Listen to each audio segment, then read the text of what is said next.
And we start tonight with that fire in downtown Grafton. The town is left to sift through the ashes tonight. This is what the thick black smoke looked like from Air Tracker 5. When it was over, 4 buildings, including 7 apartments, were damaged, that leaving a scar all along Main Street. 5 on your side, investigator Scott Knoll spent this day in Grafton as a part of his hometown's history went up in flames. Scott, you know that area well. Yeah, Rob, a tough day for a lot of people out here. While there has been growth in Grafton, downtown really hasn't changed much at all in decades. Well, this morning, just before 9 o'clock, that change came in the form of a fast-moving, ferocious fire right here on Main Street. It was the craziest fire I've ever seen. It was big. So big, Bill Skaggs said there was little he could do after seeing smoke coming from the back of 216 Bistro. It went up so fast. Bistro was completely involved, in no time at all.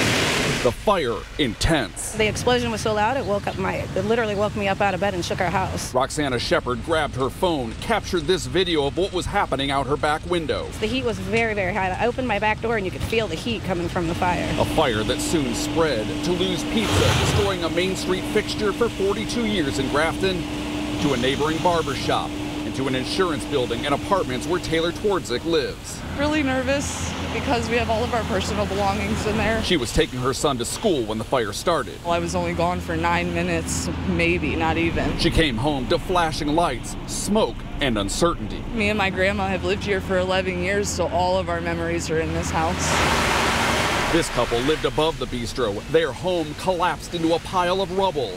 They say they lost everything. A sense of loss shared by this community. What about the legacy of the village? Those buildings have been here, like I said, they've witnessed so much in this town for the last 140, 150 years, so they're going to be missed. Joe Price is Grafton's village administrator. We're going to be there to help support them to rebuild. But that will come later. First comes finding a cause for the fire. The state fire marshal's office is looking into that, trying to figure out what sparked the flames that sent so much of Main Street. Big scar. Yes, on this whole community. And Grafton's history up in smoke. Because I've always looked at those buildings, so now it's going to be, hopefully they rebuild. I do hope so. The good news in all of this, firefighters say only 1 person was hurt. They say it was the owner of the building where they think this fire started. They say he suffered some minor smoke inhalation, but is expected to be okay.